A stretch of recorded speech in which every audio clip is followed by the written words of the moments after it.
Hi all, ಎಲ್ಲರಿಗೂ ನಮಸ್ಕಾರ. Star vibes YouTube ಚಾನಲ್ಗೆ ಸ್ವಾಗತ. ಇವತ್ತು ಇಸ್ಕಾನ್ಗೆ ಹೋಗೋಣ ಅಂತ ಅಂದ್ಬಿಟ್ಟು ಎಲ್ಲ ರೆಡಿಯಾಗಿ ಹೊರಟಿದ್ದು. ಅಷ್ಟರಲ್ಲಿ ಡ್ರೈವರು ಕಾಲ್ ಮಾಡಿದ್ರು, ಇವತ್ತು ಕ್ಲಾಸ್ ತೊಗೊತೀನಿ ಬನ್ನಿ ಅಂತ. ಇನ್ನೊಂದು ದಿವಸ ಹೇಳಿದ್ರು ಇಲ್ಲ ಕ್ಲಾಸ್ ತೊಗೊಳ್ಳಲ್ಲ ನಾನು ಅಂತ. ಬಟ್ ಆದರೂ ಇವತ್ತು ತೊಗೊತೀನಿ ಬನ್ನಿ ಅಂತ ಕಾಲ್ ಮಾಡಿ ಹೇಳಿದ್ರು. ಸರಿ ಅಂದ್ಕೊಂಡು ನಾವು ಹೋಗಿ ಬಂದುಬಿಡೋಣ, ಆಮೇಲೆ ಇಸ್ಕಾನ್ಗೆ ಹೋಗೋಣ ಅಂತ ಡಿಸೈಡ್ ಮಾಡಿ ಕಾರ್ ಡ್ರೈವಿಂಗ್ಗೆ ಫಸ್ಟ್ ಹೋಗ್ಬಿಟ್ಟು ಅಲ್ಲಿ ಹೋದ್ಮೇಲೆ ಈಗ ನೋಡ್ತಿರ್ಬೋದು ಆರಾಮಾಗಿ ನಾನೀಗ ಕಾರ್ ಡ್ರೈವ್ನ ನಾನೇ ಮಾಡೋದು ಕಲ್ತ್ಕೊಂಡಿದ್ದೀನಿ.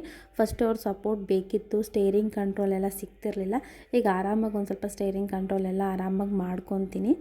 ಹಾಗೆ ಇವತ್ತು ಇಸ್ಕಾನ್ಗೆ ಹೋಗಬೇಕಿತ್ತು, ತುಂಬ ಟೈಮ್ ಆಗಿಬಿಟ್ಟಿದೆ. ಯಾಕಂದರೆ ನಾವು ಒಂದು ಟೈಮ್ ಫಿಕ್ಸ್ ಮಾಡ್ಕೊಬಿಟ್ಟಿದ್ದೀವಿ. ಆ ಟೈಮ್ಗೆ ಹೋದರೆ ಅಷ್ಟು ರಶ್ ಇರೋಲ್ಲ.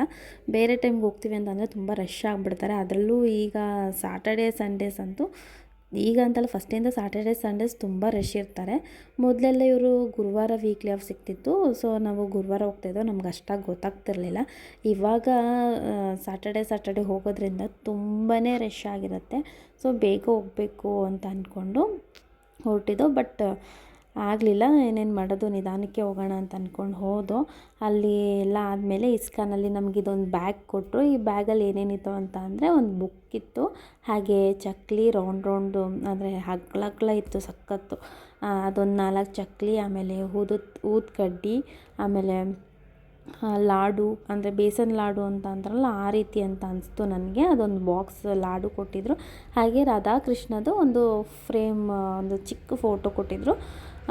ಆಮೇಲೆ ಆ ಊದ್ಕಡ್ಡಿ ಕೊಟ್ಟಿದ್ರಲ್ಲ, ತುಂಬಾ ಅಂದರೆ ತುಂಬಾ ಚೆನ್ನಾಗಿದೆ. ಮನೆಯೆಲ್ಲ ಗಮ್ ಅನ್ನುತ್ತೆ, ಅಷ್ಟು ಚೆನ್ನಾಗಿದೆ ಮಾತ್ರ. ನಾನು ನೆಕ್ಸ್ಟ್ ಟೈಮ್ ಅಲ್ಲಿ ಹೋದಾಗ ತೊಗೊಂಬರ್ಬೇಕು ಅಂತ ಅಂದ್ಕೊಂಡಿದ್ದೀನಿ.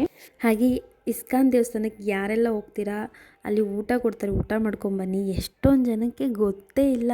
ನಾವು ನಿಂತ್ಕೊಂಡು ನೋಡ್ತಾ ಇರ್ತೀವಿ, ಯಾರೂ ಊಟಕ್ಕೆ ನಿಂತ್ಕೊಳ್ಳಲ್ಲ, ಏನಕ್ಕೋ ಒಂದು ಕ್ಯೂ ನಿಂತಿದ್ದಾರೆ ಅಂದ್ಕೊಂಡು ಸುಮ್ಮನೆ ಹೋಗ್ತಾ ಇರ್ತಾರೆ. ಅದರಲ್ಲಿ ಊಟ ಕೊಡ್ತಾರೆ ಮಧ್ಯಾಹ್ನದ ಹೊತ್ತು. 11 ಗಂಟೆಯಿಂದ 2 ಗಂಟೆ ಗಂಟ ಊಟ ಇರುತ್ತೆ. ದೇವಸ್ಥಾನಗಳಲ್ಲಿ ದೇವ್ರ ಪ್ರಸಾದ ಸಿಗೋದೇ ಹೆಚ್ಚು, ಅಂಥದ್ರಲ್ಲಿ ಬೇಡ ಅಂದ್ಕೊಂಡಂತೂ ಹೋಗಬೇಡಿ. ಸಿಕ್ಕಿದ ಪ್ರಸಾದನ ತಿನ್ಕೊಂಡು ಬನ್ನಿ ಅಂತ ಹೇಳ್ತೀನಿ ಈ ವಿಡಿಯೋದ ಮೂಲಕ. ಹಾಗೆ ಇಸ್ಕಾನಿಂದ ಬಂದ ತಕ್ಷಣ ಶೋರೂಮ್ಗೆ ಹೊರಟು ಸ್ವಲ್ಪ ಪೇಮೆಂಟ್ ಮಾಡೋಣ ಅಂತ ಅಂದ್ಕೊಂಡು, ಅಲ್ಲಿ ಪೇಮೆಂಟ್ ಮಾಡಾದ್ಮೇಲೆ ನೆಕ್ಸ್ಟ್ ಮತ್ತೆ ನಾನು ಟೆಸ್ಟ್ ಡ್ರೈವ್ ಏನೂ ನೋಡಿರಲಿಲ್ವಲ್ಲ, ಸೊ ನಾನು ಮಾಡ್ತೀನಿ ಅಂತ ಅಂದ್ಕೊಂಡು ನಾನು ಸ್ವಲ್ಪ ಟೆಸ್ಟ್ ಡ್ರೈವ್ ತೊಗೊಂಡಿದ್ದೆ. ಈ ಟೆಸ್ಟ್ ಡ್ರೈವ್ ಎಲ್ಲ ಆದಮೇಲೆ ಪೇಮೆಂಟು ಸ್ವಲ್ಪ ಆಗಲಿಲ್ಲ. ಈ ಗೂಗಲ್ ಪೇ ಥರ ಎಲ್ಲ ಮಾಡ್ತೀನಿ ಅಂತಂದರೆ ಜಸ್ಟ್ 1 ಲ್ಯಾಕ್ ಅಷ್ಟೇ ಮಾಡ್ಬೋದು ಒಂದಿನಕ್ಕೆ. ಆದರೆ ನೆಫ್ಟ್ ಎಲ್ಲ ಮಾಡ್ತೀನಿ ಅಂತಂದರೆ ನಾವು ಎಷ್ಟು ಬೇಕಾದರೂ ಮಾಡ್ಬೋದು. ಸೊ ಅದರಿಂದ ನೆಫ್ಟ್ ಮಾಡೋಣ ಅಂತ ಅಂದ್ಬಿಟ್ಟು ಈಗ ನೆಫ್ಟ್ ಮಾಡ್ತೀನಿ ಅಂತಂದರೆ ಸ್ಟಾರ್ಟಿಂಗ್ 50,000 ಒಳಗೆ ಅಷ್ಟೇ ಕಟ್ಟೋಕ್ಕಾಗೋದು. ಅದಾದಮೇಲೆ 24 hours ಆದಮೇಲೆ ನಾವು ಫುಲ್ ಅಮೌಂಟ್ ಪೇ ಮಾಡ್ಬೋದಾಗಿತ್ತು. ಸೊ ಅದನ್ನು ಪ್ರೋಸೆಸ್ನ ಸ್ವಲ್ಪ ಮಾಡಿ ನಾಳೆ ಬರ್ತೀವಿ ಅಂದ್ಕೊಂಡು ಬಂದು, ಅಲ್ಲಿಂದ ನಾವು ಹೊರಟಿದ್ರು ಡ್ಯಾಶ್ ಕ್ಯಾಮ್ ತರೋಣ ಅಂತ ಹೊರಟು.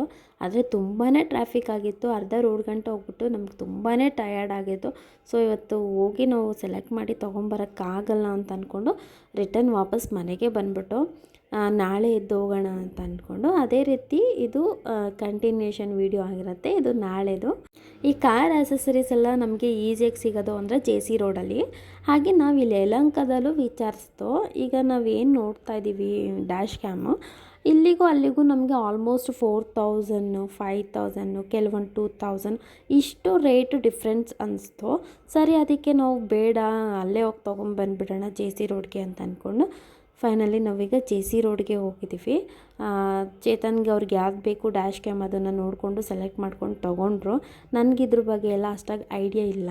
ಆದ್ರೂ ಅವರು ನನಗೂ ಕೇಳ್ತಾರೆ ಒಂದು ಸಲ ಏನು ತೊಗೊಳ್ಳ ಯಾವ್ದು ತೊಗೊಳ್ಳ ಅಂತ ಅಂದ್ಕೊಂಡು.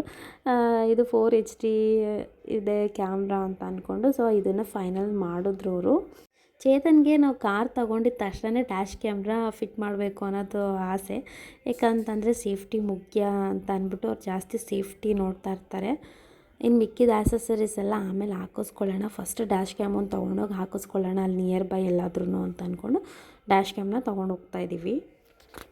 ಹಾಗೆ ಡ್ಯಾಶ್ ಕ್ಯಾಮ್ನ ಅಲ್ಲೇ ಒಂದು ಸಲ ಎಲ್ಲ ಚೆಕ್ ಮಾಡಿಕೊಂಡು ಏನೇನಿದೆ ಏನೇನಿಲ್ಲ ಎಲ್ಲ ಚೆಕ್ ಮಾಡ್ಕೊಂಡಿದ್ದೀವಿ. ಚಿಕ್ಕಪೇಟೆ ಗಂಟ ಬಂದಿದ್ದೀವಲ್ಲ, ಏನಾದರೂ ಡ್ರೆಸ್ ಏನಾದರೂ ತೊಗೊಂಡು ಹೋಗೋಣ, ಕಾರ್ ತೊಗೊಬೇಕಾದ್ರೆ ಹೊಸ ಡ್ರೆಸ್ ಹಾಕ್ಕೊಳ್ಳೋಣ ಅಂತ ಮೊದಲೇ ಫಿಕ್ಸ್ ಆಗಿದ್ದು. ಸರಿ ತೊಗೊಂಡು ಹೋಗೋಣ ಅಂತ ನಾವು ಬಂದು, ನಮಗೆ ಐಡಿಯಾನೇ ಇಲ್ಲ ನೆಕ್ಸ್ಟ್ ವೀಕ್ ಹಬ್ಬ ಇದೆ ಅಂತ. ನಾವು ಕಾರ್ ತೊಗೊಳ್ಳೋ ಸಂಭ್ರಮದಲ್ಲಿ ಮುಳುಗೋಗಿದ್ದೀವಿ. ನೆಕ್ಸ್ಟ್ ವೀಕ್ ಹಬ್ಬ ಬರ್ತಾಯಿದೆ ಅಂತ ಐಡಿಯಾನೇ ಇಲ್ಲ. ಈ ಥರ ನನಗೆ ಹಬ್ಬ ಇದೆ ಅಂತ ಗೊತ್ತಿದ್ದಿದ್ರೆ ನಿಜವಾಗ್ಲೂ ಈ ರೋಡ್ಗೆ ಬರ್ತಾನೆ ಇರಲಿಲ್ಲ. ಯಾಕಂದರೆ ಗೊತ್ತಲ್ವಾ ಹಬ್ಬ ಹತ್ರ ಬರ್ತಿದೆ ಅಂತಂದರೆ ಫುಲ್ ಚಿಕ್ಕಪೇಟೆ ಕೇರ್ಪೇಟೆ ಅಂದರೆ ಕೆ ಆರ್ ಮಾರ್ಕೆಟ್ ಫುಲ್ ಆಗೋಗಿರುತ್ತೆ. ಜನ ನಡ್ಕೊಂಡು ಹೋಗೋಕ್ಕೆ ಜಾಗ ಇರಲ್ಲ. ಅಂಥದ್ರಲ್ಲಿ ನಾವು ಎಂಥ ಟೈಮಲ್ಲಿ ಬಂದಿದ್ದೀವಪ್ಪ ಅಂತ ಅನಿಸ್ಬಿಡ್ತು. ನಾವೇನು ಡ್ರೆಸ್ ತೊಗೊಳಕ್ಕೆ ಹೋಗ್ತೀವಿ ಅಂದ್ಕೊಂಡಿದ್ದೋ ನಿಜವಾಗ್ಲೂ ಆ ಜನ ನೋಡಿ ನಾವು ಕ್ಯಾನ್ಸಲ್ ಮಾಡ್ಕೊಬಿಟ್ಟು ಆ ಜನದಲ್ಲಿ ನಾವೀಗ ಏನು ತೊಗೊಳಕ್ಕಾಗತ್ತೆ, ಒಂದು ಡ್ರೆಸ್ ನೀಟಾಗಿ ತೊಗೊಳಕ್ಕಾಗಲ್ಲ, ಒಂದು ಚೆನ್ನಾಗಿ ಸಿಗುತ್ತೆ ಅನ್ನೋದು ನನಗೆ ಐಡಿಯಾ ಇರಲಿಲ್ಲ. ಯಾಕಂದರೆ ಹಬ್ಬಕ್ಕೆ ಎಲ್ಲರೂ ಆಲ್ಮೋಸ್ಟ್ ಶಾಪಿಂಗ್ ಮಾಡಿಬಿಟ್ಟಿರ್ತಾರೆ, ಅಷ್ಟಾಗಿ ಚೆನ್ನಾಗಿರೋದು ಸಿಗಲ್ಲ, ಈ ಜನದ ಮಧ್ಯೆ ತೊಗೊಳಕ್ಕಾಗಲ್ಲ ಅಂತ ಅಂದ್ಕೊಂಡು ನಾನು ಕ್ಯಾನ್ಸಲ್ ಮಾಡಿಕೊಂಡೆ. ನಾನು ತೊಗೊಳಕ್ಕೆ ಹೋಗಲೇ ಇಲ್ಲ. ನಾವು ಅಲ್ಲಿಂದ ಪಾಸ್ ಆಗೋದೇ ಒಂದು ದೊಡ್ಡ ಟಾಸ್ಕ್ ಆಗಿತ್ತು. ಹಾಗೆ ಬರ್ತಾ ಪುನೀತ್ ರಾಜ್ಕುಮಾರ್ ಅವ್ರ ಮನೆ ಮುಂದೆ ಹೋಗೋಣ ಅಂತ ಅಂದ್ಕೊಂಡು ಕರ್ಕೊಂಡು ಬರ್ತಾಯಿದ್ದೀನಿ. ಯಾಕಂದರೆ ನನಗೆ ಆ ಏರಿಯಾದಲ್ಲಿ ಎಲ್ಲ ಮನೆಗಳೆಲ್ಲ ಕಟ್ಟಿರ್ತಾರಲ್ಲ ತುಂಬ ಇಷ್ಟ ಆಗುತ್ತೆ. ಒಂದೊಂದು ಮನೆಯೂ ಒಂದೊಂದು ಥರ ಡಿಫ್ರೆಂಟಾಗಿರುತ್ತೆ. ಅದರಲ್ಲಿ ಇವ್ರ ಮನೆಯೂ ನಂಗೆ ಸಖತ್ ಇಷ್ಟ. ಅದಕ್ಕೆ ಯಾವಾಗಲೂ ಆ ರೋಡಲ್ಲೇ ಹೋಗೋಣ ಅಂತ ಅಂದ್ಕೊಂಡು ಕರ್ಕೊಂಬರ್ತಾಯಿರ್ತೀನಿ. ನನಗೆ ಮನೆಗಳು ನೋಡೋದು ಅಂದರೆ ಸಖತ್ ಇಷ್ಟ. ಅಲ್ಲಿಂದ ಡಿಮಾರ್ಟ್ಗೆ ಹೋದೋ, ಅವನು ಐಸ್ ಕ್ರೀಮ್ ಅಂತಲೇ ಇದ್ದ.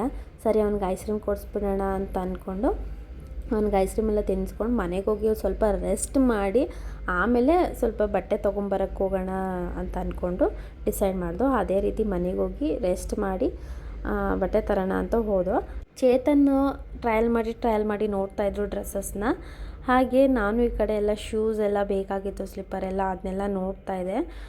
ಹಾಗೆ ಅಪ್ಪುಗೂ ಮತ್ತು ಚೇತನ್ಗಿಬ್ರಿಗೂ ಒಂದೇ ಕಡೆ ಡ್ರೆಸ್ ಸಿಕ್ತು, ನನಗೆ ಸಿಗಲಿಲ್ಲ. ಸರಿ ಅಂದ್ಕೊಂಡು ಅಲ್ಲಿಂದ ಮತ್ತೆ ಇನ್ನೊಂದು ದಿವಸ ಯಾರು ಬರ್ತಾರೆ ಅಂದ್ಕೊಂಡು ಟ್ರೆಂಡ್ಸ್ಗೆ ಹೋದ್ಮೇಲೆ ಅಲ್ಲಿ ನನಗೆ ಸಿಕ್ತು ಬಟ್ಟೆ. ಸೊ ಒಂದೇ ದಿನ 3 ಜನಕ್ಕೂ ತೊಗೊಂಡು ಫೈನಲಿ ಬಂದು. ಹಾಗೆ ಈ ಡ್ರೆಸ್ ತೋರಿಸ್ತಾ ಇದ್ದೀನಲ್ಲ, ಈ ಡ್ರೆಸ್ ಅಪ್ಪು ತೋರಿಸ್ಬಿಟ್ಟು ನನಗೆ ಈ ಡ್ರೆಸ್ ಬೇಕಂದರೆ ಬೇಕೇ ಬೇಕು ಅಂತ ಹಠ ಹಿಡ್ಕೊಂಡು ನಿಂತಿದ್ದ. ಬಟ್ ಅದು ಈಗ ಅವನಿಗೆ ಅವಶ್ಯಕತೆ ಇರಲಿಲ್ಲ. ಜಾಸ್ತಿ ರೇಟ್ ಕೂಡ ಇತ್ತು, ಅದು ಸಿಂಪಲ್ಲಾಗಿತ್ತು. ಇದೆಲ್ಲ ಬೀಚ್ ವೇರ್ಗಳಿಗೆ ಚೆಂದ ಅಂತ ಅಂದ್ಕೊಂಡು ಸುಮ್ಮನೆ ಆದೆ ನಾನು, ಮುಂದೆ ತೊಗೊಳ್ಳೋಣ ಅಂತ. ಅವನಿಗೀಗ ಜೀನ್ಸ್ ಪ್ಯಾಂಟ್ ಸ್ವಲ್ಪ ಬೇಕು, ಅವನ ಹತ್ರ ಜೀನ್ಸ್ ಪ್ಯಾಂಟ್ಗಳಿಲ್ಲ. ಈ ಥರ ಸಿಂಪಲ್ ಡ್ರೆಸ್ಗಳೆಲ್ಲ ತುಂಬ ಇದೆ ಅವನ ಹತ್ರ. ಆಮೇಲೆ ಅವನ್ನ ಕನ್ವಿನ್ಸ್ ಮಾಡಿ ಇದು ಬೇಡ ಇದು ತಗೋ ಅಂತ ಅಂದ್ಕೊಂಡು ಅವ್ನಿಗೆ ಇಷ್ಟ ಆಗೋಂಥ ಡ್ರೆಸ್ನೇ ನಾನು ಸೆಲೆಕ್ಟ್ ಮಾಡಿದೆ. ನೆಕ್ಸ್ಟ್ ವೀಡಿಯೋಲಿ ತೋರಿಸ್ತೀನಿ ಯಾವುದೆಲ್ಲ ಡ್ರೆಸ್ ನಾನು ತೊಗೊಂಡು ಬಂದಿದ್ದೀನಿ ಅಂತ. ಫೈನಲಿ ಈ ವಿಡಿಯೋ ಮುಗಿಸೋ ಟೈಮ್ ಬಂದಿದೆ. ಎಲ್ಲರೂ ಹೀಗೆ ಸಪೋರ್ಟ್ ಮಾಡ್ತಾಯಿರಿ, ಲೈಕ್ ಮಾಡಿ, ಶೇರ್ ಮಾಡಿ, ನಿಮ್ಮ ಅನಿಸಿಕೆಯನ್ನು ಕಮೆಂಟ್ ಮೂಲಕ ತಿಳಿಸಿ ಅಂತ ಈ ವಿಡಿಯೋನ ಇಲ್ಲಿಗೆ ಎಂಡ್ ಮಾಡ್ತಾಯಿದ್ದೀನಿ. ಥ್ಯಾಂಕ್ ಯು ಸೋ ಮಚ್ ಅಂತ ಹೇಳ್ತಾ ಬಾಯ್.